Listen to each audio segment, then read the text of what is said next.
mais um episódio do AI First Cast, o único podcast no Brasil dedicado à discussão de adoção de inteligência artificial no mundo dos negócios. Meu nome é Fred Pericini, sou fundador da agência F2F e de Gaspers.ai. Estou com duas pessoas muito bacanas hoje. Tenho certeza que o Fih vai falar que a entrevista de hoje é especial, mas é mesmo. Ela é isso aí, é isso aí. Chegamos, mais um AI First Cast na área. Hoje a gente vai conversar e desbravar um universo ainda que não exploramos aqui, Fred. E é por isso que a conversa vai ser bacana. Temos conosco Ciro Hashimoto. Ciro, aqui a gente tem uma tradição, a gente não te apresenta, a gente vai deixar você fazer isso. Então conta quem é o Ciro. Poxa, obrigado, Fih, obrigado, Fred, pelo convite. É uma honra estar falando com a audiência de vocês aqui. Bom, eu sou Ciro Hashimoto, como vocês bem disseram, sou jornalista de formação, 100% corrompido. Já lá atrás já virei para a área dos negócios, não deu certo a carreira jornalística.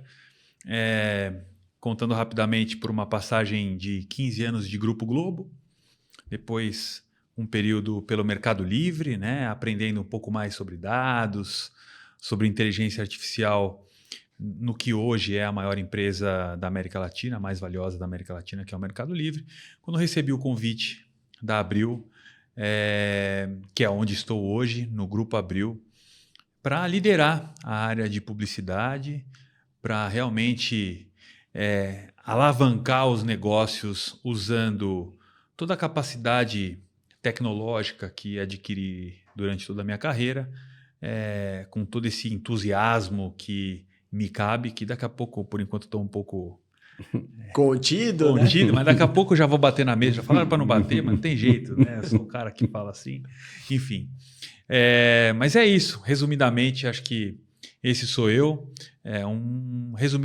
Resumindo aqui a minha carreira, sou um grande vendedor, né? Que gosto de dizer assim. É importante a gente sempre se colocar que a gente vende soluções para o mercado e hoje em dia cada vez mais consultivo, né? Espero que a gente possa bater um papo gostoso aí hoje sobre AI nos negócios. Que legal. Eu fiz a brincadeira, né, que o Fih fala que as entrevistas são especiais e todas são, de fato. Sem dúvida. Mas essa tem um diferencial. É o primeiro veículo que nós estamos entrevistando, um grupo super tradicional na mídia brasileira, o Grupo Abril. E a pergunta número 1 é o que tem a ver uma empresa tão tradicional com AI? Qual é a relação? É interessante. Bem que você falou tradicional. A Abril está completando esse ano 75 anos de existência. Uma introdução, se vocês permitirem. Claro. Vocês têm ideia qual é a primeira publicação da Abril? Não. Chutaria alguma? Eu ia errar no chute porque eu ia falar a óbvia que é a Veja. Errou. Mas A primeira foi o gibizinho do Pato Donalds. Uau! Foi a primeira. A Abril nasceu para isso. Porém, a primeira publicação que está viva até hoje é a Capricho. A revista Capricho, as mulheres aí que estão escutando o podcast, com certeza adolescentes adoraram saber que a Capricho tem 75 anos, nasceu para ser uma revista de telenovelas, né? Para contar ali as histórias de uma novela lida na época. Enfim, é uma empresa super tradicional que escreveu o seu nome na vida na maioria dos brasileiros que estão nos ouvindo, nos assistindo, né, que permeia na nossa vida dos brasileiros e que está num momento de transformação. A Abril, nos últimos anos, passou por momentos financeiros difíceis, né, mas quando a gente chegou no fundo do poço, ou próximo dele, tinha uma mola. E a gente bateu nessa mola e voltou. Já é o terceiro ano que a gente planeja crescimento de 2 dígitos, né? Uma das empresas do grupo é a maior empresa de logística de toda a América Latina, né? É a empresa que hoje representa 90% de todo o faturamento do grupo. e que nasceu para entregar revista, né? E hoje é a maior last mile de toda a América Latina. E a Abril ganhou eficiência, começou a olhar muito para onde os brasileiros estão consumindo conteúdo, né? Hoje a mídia impressa, além de ainda imprimirmos muita revista, são 10, 12 milhões de revistas por ano que a gente imprime, ou seja, ainda tem muita gente que gosta de ler. O brasileiro não está somente ali, não está mais ali exclusivamente. Então, o brasileiro hoje está na internet, está no digital, está consumindo conteúdo em forma de vídeo curto.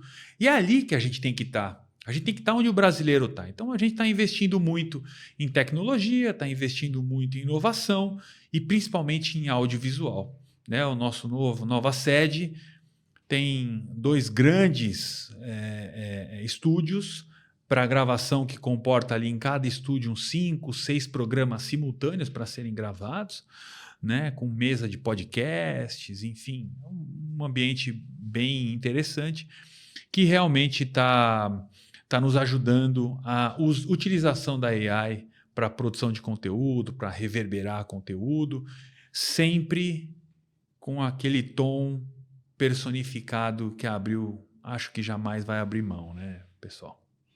E se eu entendi bem a sua resposta, eu vou traduzir ela aqui para quem nos ouve e já com um insight de inteligência artificial. Então, plugando inteligência artificial em um grupo tradicional como a Abril, vocês vão mudar uma experiência tanto para o leitor quanto para o anunciante. É isso aí. Como é que vocês vão fazer isso? Não, acho que esse é o caminho, né? Hoje a AI, a gente enxerga a AI como uma ferramenta, mais uma ferramenta de trabalho. A gente está aprendendo, assim como o Machine Learn aprende com a gente está aprendendo como usar a ferramenta de inteligência artificial.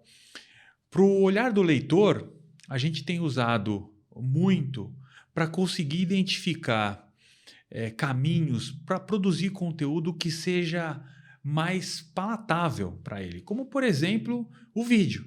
Então, se eu tenho uma reportagem muito densa, produzida em texto para mídia impressa, eu uso a AI para roteirizar vídeos curtos para rodar nas redes sociais.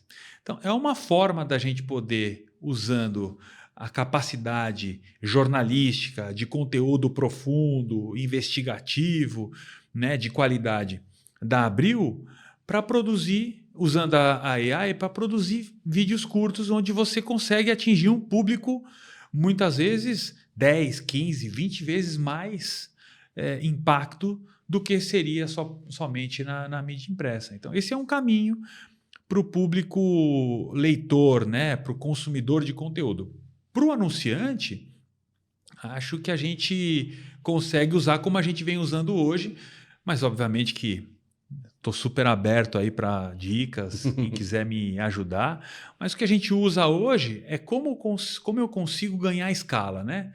Como eu faço uma proposta usando uma linha, uma narrativa que a gente pretende usar para mais empresas possíveis, para conseguir ganhar escala, ganhar velocidade, ganhar eficiência, ganhar eficácia, obviamente conseguir falar com o maior número de empresas possíveis, anunciantes possíveis, para conseguir, obviamente, ter o maior número de retornos positivos.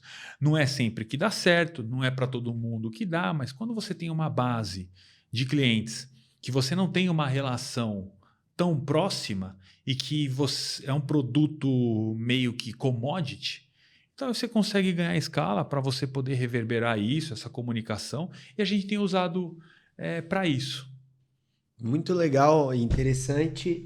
Eu queria enfatizar e ficar um pouco no uso para o conteúdo. Legal. Né? Conteúdo é a alma da Abril. É isso aí. Imagino que devem ter tido discussões grandes sobre adotar ou não adotar AI para a produção de conteúdo. Conta um pouco esses bastidores. Olha, a gente resolveu não usar a AI para produzir conteúdo que a gente é especialista. né? Então foi uma decisão super estratégica de, olha, eu vou produzir o conteúdo no tom que eu estou acostumado a falar com a minha audiência.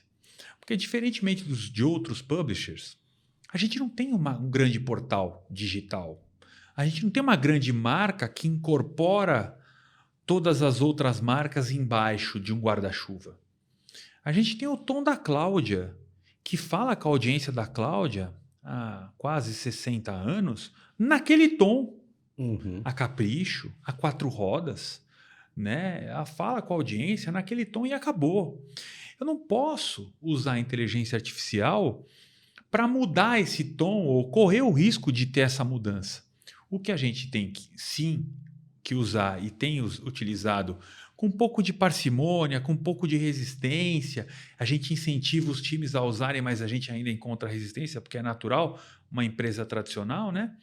É em como ganhar escala, na escalabilidade, como foi o exemplo que eu dei agora há pouco, em checagens de informações, em revisão de erros ortográficos, né?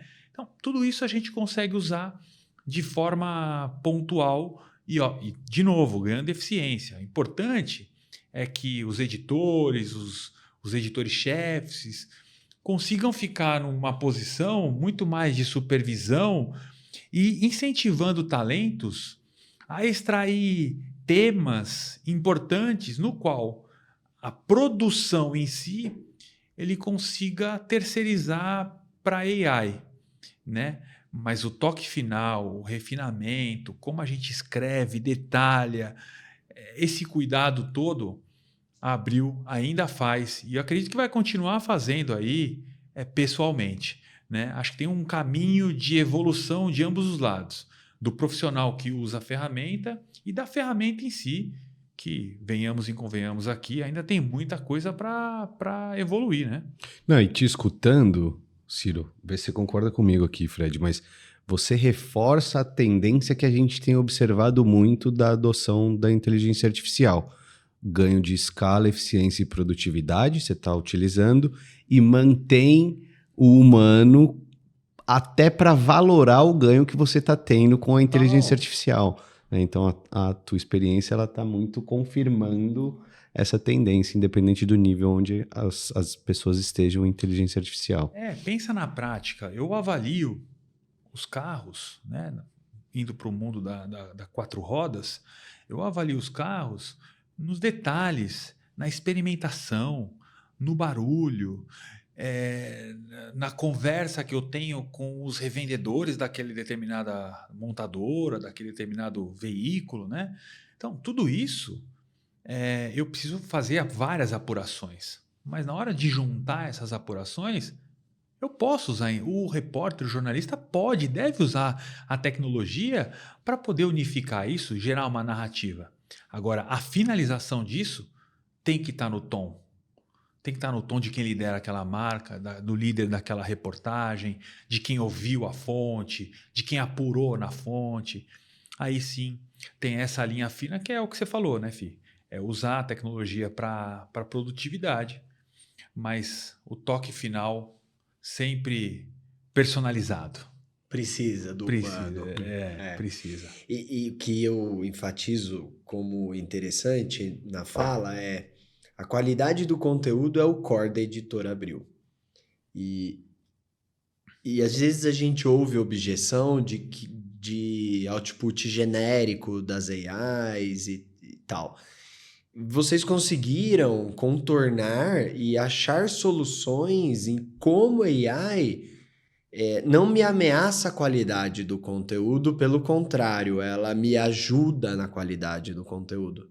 Então você disse que estão relacionados à qualidade, a checagem, que está relacionado com produtividade, a transformação de conteúdo em um formato para outro formato. O conteúdo, a qualidade do denso da matéria original tá ali.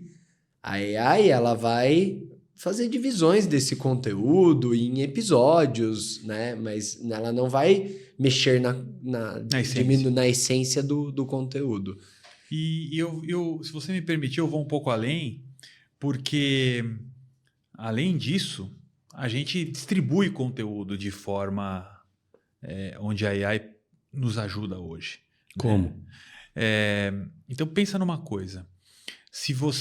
Nós estamos avançando em estudos no qual uma home ela pode ser como um feed. Né? Ela pode ser para você um feed. Eu vejo uma coisa, o Ciro vê outra, o Fred outra. A gente está avançando com isso de acordo com o seu conteúdo consumido. A gente tem falado com tecnologias, né? Hoje, como eu já disse, a gente consegue entender 100% da nossa audiência first party, te entregar publicidade de uma forma extremamente personificada, né? Mas indo para o lado leitor que você quer explorar mais, tem uma zona hierárquica ali que a redação não abriria a mão. Que é, qual é a primeira matéria? A matéria principal ali ela fica fixa, não tem jeito. Mas tem outros espaços que eu poderia modular de acordo com cada leitor. Né? Se o cara gosta mais de entretenimento, por que não ver mais notícias de entretenimento para aquela pessoa que gosta daquilo? Né? De novo, a hierarquia jornalística está ali. A matéria sobre o IOF, sobre o que o Ministério da Fazenda está fazendo, sobre tomadas de decisões que estão impactando aqui no país, sobre COP30, que era um assunto que a gente estava falando aqui antes de começar a gravação, está ali fixa. Porém, os outros assuntos adjacentes são totalmente customizados um a um através da inteligência artificial. Ainda não está valendo isso, a gente ainda não aplica, mas a gente olha com muito carinho para isso, para personificar cada vez mais a experiência de navegar nos conteúdos da Abril, que, como você falou, é o core do negócio, né? E você mencionou que você veio com a proposta de transformar um pouco a publicidade dentro do grupo. Esse exemplo acho que é um exemplo muito bacana. Mas se a gente olha também para o outro lado disso, como é que você está olhando inteligência artificial para gerar uma experiência diferente para o seu anunciante? Vocês estão nessa jornada também? Sim, acho que o mais legal é que o anunciante também tem aprendido, né, a trabalhar, porque tem uma onda, né, de influenciadores e de um movimento nas mídias sociais, tal, e que esse movimento tem crescido bastante, mas está faltando um pouco de identidade, né? Que a Abril tem de sobra, essa credibilidade que a Abril emprega aos leitores há 75 anos. E o que a gente tem ouvido muito do mercado anunciante é que a gente precisaria criar segmentações específicas para cada tipo de campanha, com dados específicos, com muito minucioso aquele público-alvo. Por quê? Cada vez mais o anunciante quer fazer mais com menos, quer otimizar mais a verba. E aí, quando você faz uma campanha meio que aberta, você desperdiça muito recurso. Pensando nisso, a gente está usando uma ferramenta que consegue clusterizar a audiência e a gente digita em um campo qual é o tipo de persona que aquela campanha deve impactar. E aí a inteligência artificial, que já aprendeu muito e vem aprendendo, não para de aprender 24 horas por dia sobre a nossa audiência, encontra essa persona. Eu vou dar um exemplo, tá? Imagina que você quer falar com investidores, né? Chega a um banco e quer falar com investidores. Você só segmenta investidores, aquele que investe high level, aquele que investe mais de 100, 200, 300 mil reais num banco de investimentos, e aquele que investe na poupança, ele está no mesmo polo, né? Ele está na mesma subsegmentação. O cara tem interesse em finanças, tem interesse em investimento, é investidor, está naquela subsegmentação. No nosso caso, quando a gente identifica esse cara que é um investidor entre 100, 200, 300 mil, esse investidor ele sai desse bolo. Eu diminuo o volume de impactos, mas eu sou certeiro, eu não acerto na mosca, eu acerto no olho da mosca. né? E dessa forma você consegue dar uma mensagem muito mais importante, muito mais dirigida para esse cara.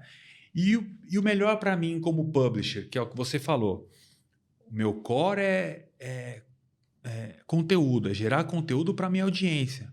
Eu gero um conteúdo confortável, junto com um anúncio, um anunciante, passando uma mensagem confortável, direcionada para aquele cara. Então vamos lá. Ele vai ter uma home que é 100% focada para ele. Ele vai ter um anunciante mandando uma mensagem diretamente para ele. A probabilidade desse cara se manter no meu ambiente é muito maior. Quer dizer que ele vai ficar? Não. Mas a probabilidade disso acontecer é maior. Eu mitigo o churn, né? O bounce desse cara. Eu tento minimizar a chance dele sair e ir para um outro lugar consumir conteúdo. Dessa forma, eu consigo trazer mais anunciantes para casa, trazer mais resultado para o anunciante, entregar mais retorno para ele, e automaticamente isso começa a um atrair o outro. Então é dessa forma que a gente tem trabalhado o outro lado do anunciante. Um player tradicional investindo e resolvendo a dispersão de mídia. Pois é, a gente ainda não aprendeu a entregar para o anunciante qual é o retorno exato da mídia impressa, né? Mas a gente consegue certificá-lo que ele vai estar em um ambiente onde o conteúdo é produzido com seriedade, com verdade, de fato, né? E quando ele for para um ambiente digital, eu consigo entregar para ele a melhor experiência possível para um leitor que está num ambiente confortável, que é o que para mim é o centro, né? Hoje o usuário, para mim, ele está no centro para eu conseguir entregar para ele um conteúdo cada vez mais confortável para que ele fique mais tempo comigo, consuma mais conteúdo, fique mais tempo interagindo não só com as matérias, mas também com os anunciantes. Tivemos uma atualização sobre o Grupo Abril. Sim. Isso aí. E aí, a gente tem uma mania de trazer o lado pessoal, a pessoa física. Legal. Como que você utiliza AI no seu dia a dia? Olha, eu tenho feito alguns experimentos medicinais, sabe? Poxa, eu estou com alguns sintomas, né? O que pode ser? Obviamente que eu não estou dizendo para as pessoas fazerem isso. Tem os profissionais da medicina aí que a gente precisa sempre escutá-los em primeira mão, segunda mão, né? Mas aqueles sintomas bem iniciais e não são graves, né? Que você percebe que não são graves, eu tento colocar ali no chat GPT, que é o mais famoso de todos, que é o que eu uso pessoalmente, né? Acho que eu tenho uma versão que eu ainda pago um pouquinho, né? Eu tenho usado ali para descobrir coisas, enfim, sobre o que eu posso estar sentindo e o motivo, né? E qual seria o caminho para eu melhorar a sensação. Uma outra coisa também é para estudo, isso é interessante, é para estudos de materiais e contratos mais densos que eu tenho que ler, né? Então eu vou perguntando para conseguir extrair o máximo de informação com ganho de eficiência, né? Então um contrato às vezes tem 20, 30 páginas, né? Eu quero que ele me resuma ali em uma página, né? Quando chega esse resumo de uma página, quais são os tópicos? O que me traz mais risco? O que me traz menos risco? O que esse contrato está me dizendo? Então, acho que isso tem me ajudado.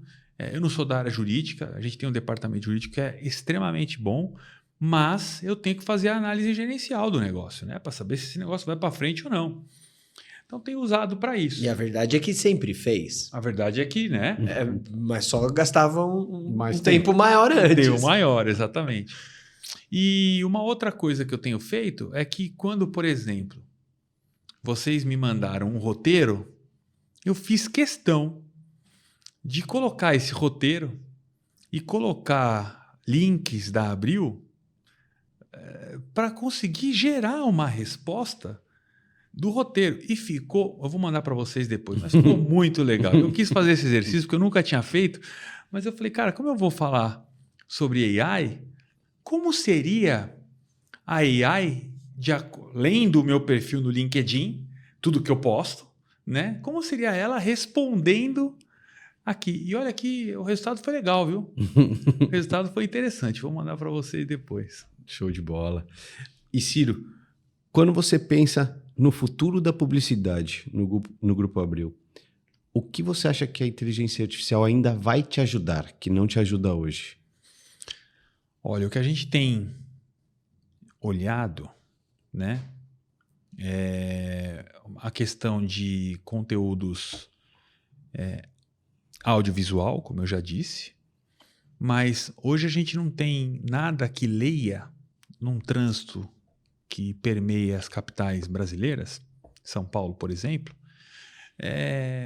aquela matéria da Veja escutada, né? Então, o que eu tenho ouvido muito é que existem hoje ferramentas que possam ler aquela matéria no tom do jornalista que a escreveu, que fez a entrevista, e quem responde a entrevista na voz de quem respondeu. É possível. Você imagina a experiência? As páginas amarelas são super famosas, né? Entrevistas maravilhosas. Sim. Ali. Vou te contar uma coisa, já que você falou de páginas amarelas. O quê? Era objeto de desejo meu colocar uma história nas páginas amarelas. Porque você é jornalista, né? Porque eu sou jornalista. É verdade, é verdade. Não, objeto de desejo da minha carreira. Eu tive que dar um check ali, senão eu não ia estar feliz. É maravilhoso, cara. É algo muito interessante. E é o poder que a mídia tradicional tem, né? Por permear a nossa vida, como a gente já falou aqui. Mas acho que o grande lance é como você, Fi, consegue. Imagina que eu sou jornalista. Eu te entrevisto.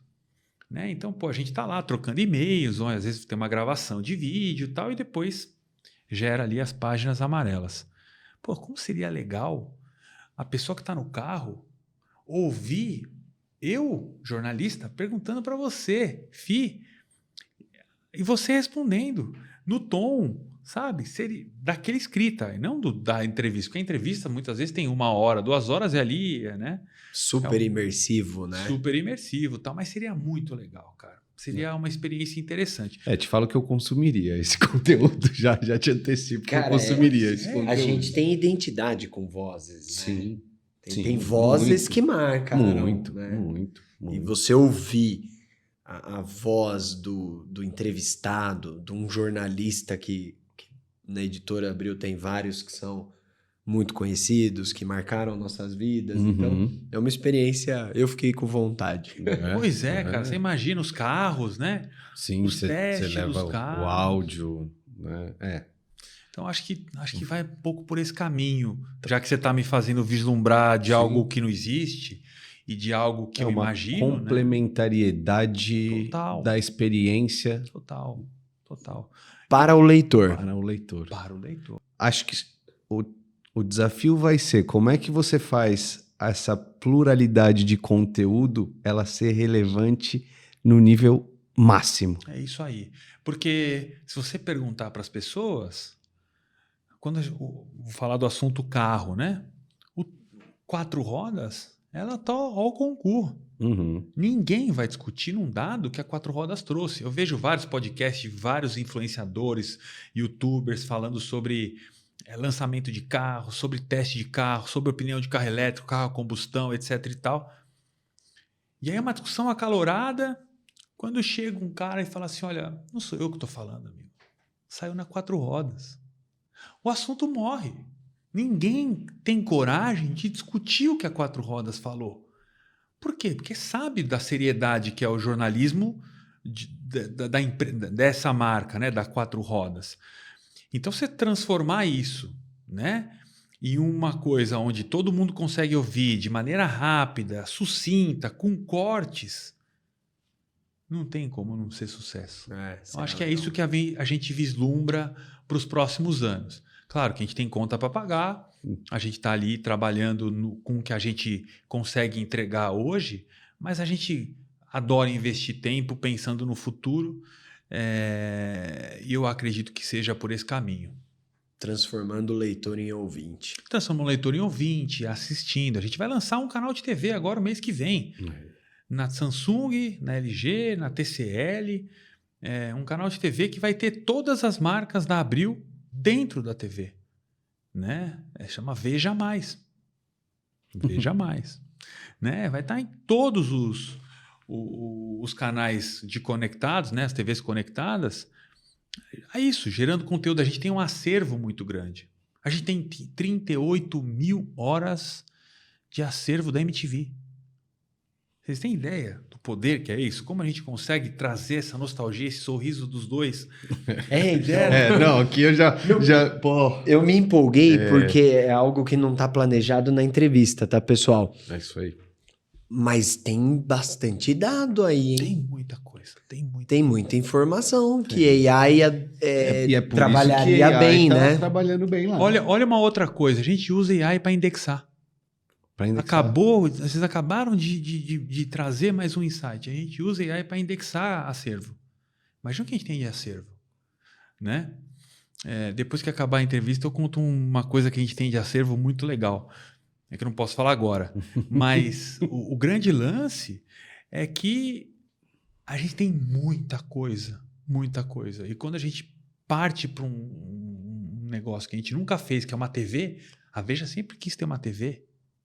Né? A TVA foi uma tentativa, está no livro do Dr. Roberto Tivita, que ele tentou e não deu certo lançar a TV da Abril. E agora nós vamos conseguir. Né? Com conteúdo inédito, ao vivo. A gente grava 19 programas diários já.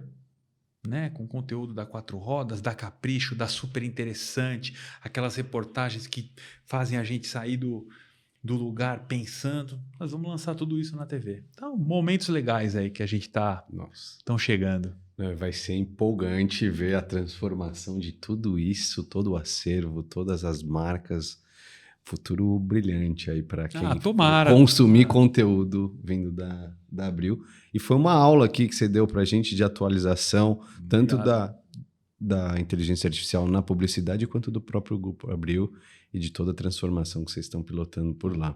É isso aí. Obrigado, porque realmente faz a gente parar e analisar como a tecnologia tem nos ajudado, porque no dia a dia, né, vai fazendo cada área assim, mas a tecnologia tem nos ajudado muito, a AI tem nos ajudado muito e vai continuar nos ajudando, e tenho certeza que a gente ainda vai ter outras conversas com mais atualizações mais para frente. Ainda eu quero ver essa cara de felicidade de vocês, de pô, que legal que isso está acontecendo, né, de transformação. E olha, Fred, eu vou levantar a bola aqui para você cortar, mas hoje a gente ouviu um grupo de 75 anos, sólido, com autoridade no que faz, usando inteligência artificial. É uma honra ter você aqui, o grupo sendo representado por você. A gente tem tido a felicidade de ter executivos de boas empresas, mas tem um quê de especial, como você diz, essa entrevista aqui, pela atualização, pelo que o grupo representa para o Brasil e pela nossa missão. A nossa missão é ajudar o Brasil a gerar valor com AI. E ver o Grupo Abril descobrindo maneiras no mínimo interessante para todo mundo, pelo menos para mim.